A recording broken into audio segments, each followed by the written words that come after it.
మీ సొంత ఇంటి ఆడబిడ్డను నీ పక్కలో కూర్చున్న వాళ్ళు లిక్కర్ రాని అన్నారా అధ్యక్ష? మీరే లిక్కర్ కింగ్ అన్నారు. మీ సొంత ఇంటి ఆడబిడ్డను లిక్కర్ రాని లిక్కర్ కింగ్ అని నువ్వు బీఫామ్లు ఇచ్చిన ఎమ్మెల్యేలు అంటుంటే సోదరుడిగా నీకు కనీసం చీమ గుట్టినట్టయినా ఉండదా అధ్యక్ష? నమస్కారం అండి, దిస్ ఇస్ #. రేవంత్ రెడ్డి గారు ఏమన్నారు కేటీఆర్ గారు? మిస్టర్ కల్వకుంట్ల, ఇన్స్టాగ్రామ్లో నేను చూస్తే అబ్బా ఏంటిది అనిపించింది. మీకు ఉత్తమ్ రెడ్డి, బట్టి వీళ్ళందరూ వచ్చి మమ్మల్ని రేవంత్ రెడ్డి తొక్కేస్తున్నారని చెప్పారా? ఎక్కడైనా ఫిల్మ్ ప్రివ్యూ వేసుకున్నారా? అక్కడ కూర్చున్న కబుర్లు చెప్పారా? ఈ మాటలు అవన్నీ ట్విట్టర్లో మీ ఇన్స్టాగ్రామ్లో చూస్తే నేను షాక్ అయిపోయా. ఇలాంటి మాటలు మాట్లాడతారా సీఎం గురించి అని?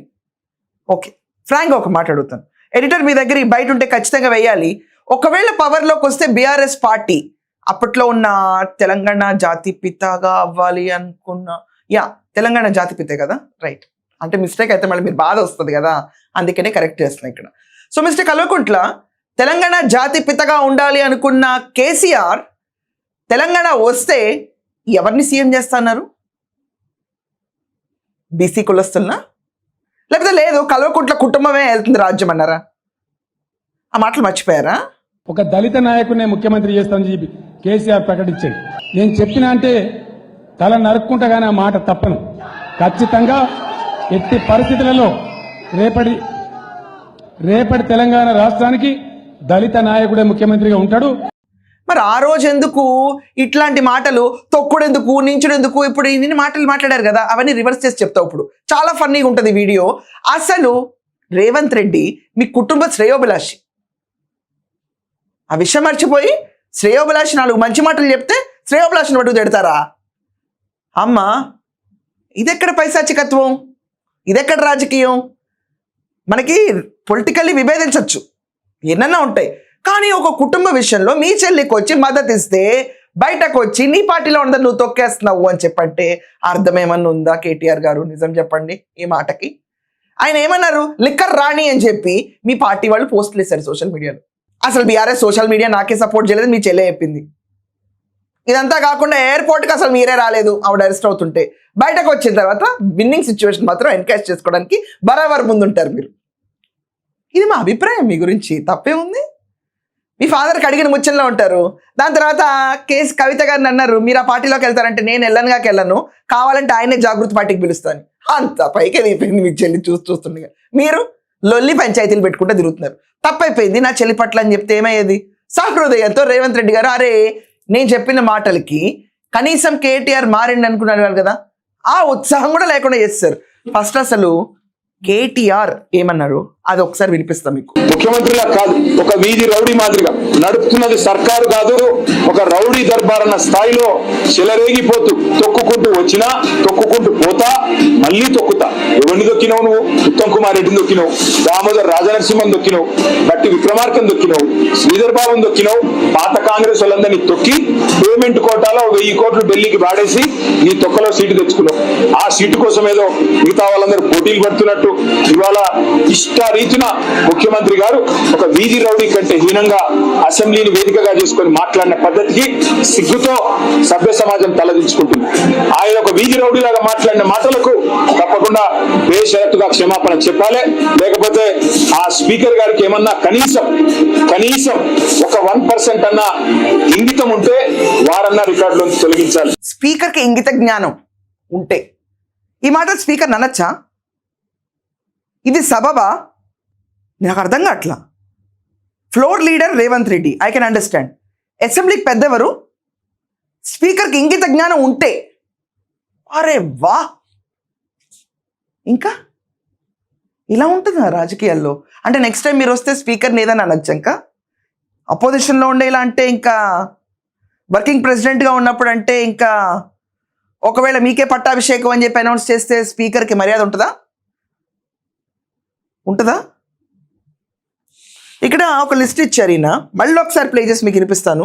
రౌడీ మాదిరిగా, ముఖ్యమంత్రిలా కాదు, ఒక వీధి రౌడీ మాదిరిగా నడుపుతున్నది సర్కారు కాదు, ఒక రౌడీ దర్బార్ అన్న స్థాయిలో చెలరేగిపోతూ తొక్కుకుంటూ వచ్చినా తొక్కుకుంటూ పోతా మళ్ళీ తొక్కుతా.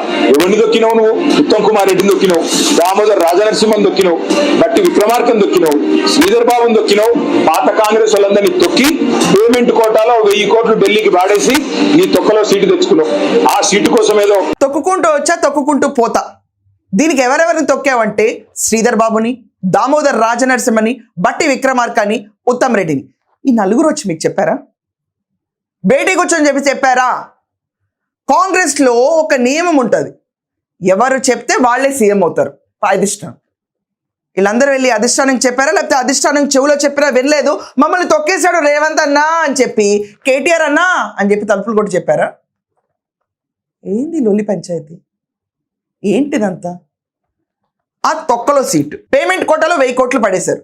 ఈ మాట తర్వాత సీఎం పదవిని తొక్కలో సీట్ అంటే ఆ సీట్లో కూర్చొని 10 ఏళ్ల పాటు మీ నాన్నే ఉన్నారు. కేసీఆర్ తెలంగాణ జాతిపిత బాపు. ఫోన్ అదేదో అంటారు కదండి, ట్యాపింగ్ కేసులో, ఫోన్ ట్యాపింగ్ కేసులో మొన్నే విచారణ ఫేస్ చేశారు. ఆ తొక్కలో సీట్లో కూర్చున్నారు కదా ఆయన కూడా. తొక్కలో సీఎం సీట్ ఇలా ఉంటుంది. పట్టాభిషేకం చేసి ఒకవేళ మీరే ముఖ్యమంత్రి అయితే తొక్కలో సీట్, తొక్కలోది, రాష్ట్రం తొక్కలోది, సీటు తొక్కలోది.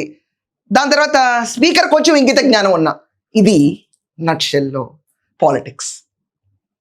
ఇప్పుడు నేను సింపుల్గా అడుగుతున్నాను, బట్టి విక్రమార్క, దామోదర్ రాజనరసింహ, ఉత్తమ్ రెడ్డి, శ్రీధర్ బాబు వీళ్ళు బయటకు వచ్చి ఖచ్చితంగా స్పందించాలి.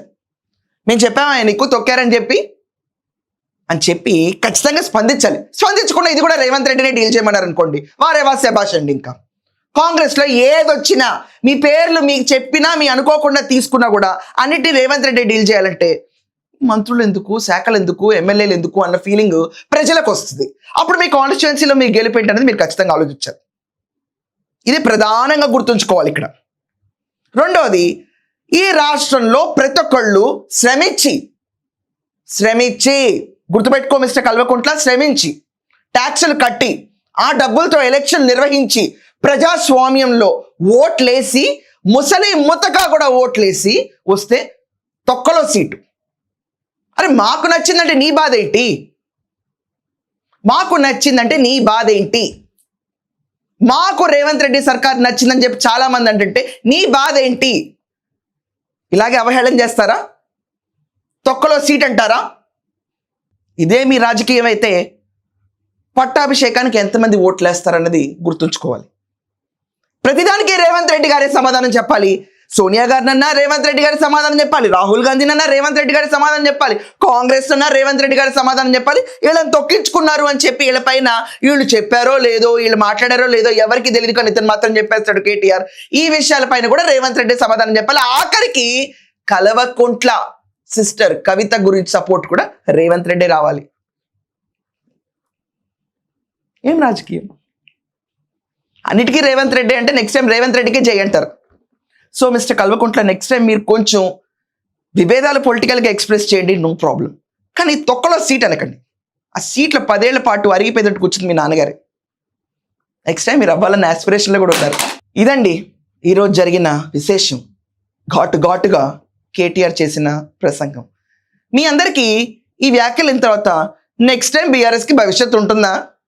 శ్రేయోభిలాషిగా 2 మంచి మాటలు చెప్పిన రేవంత్ రెడ్డికి ఈ దుస్థితి చూస్తే మీ పరిస్థితి ఏంటి? మీ ఒపీనియన్ ఏంటి?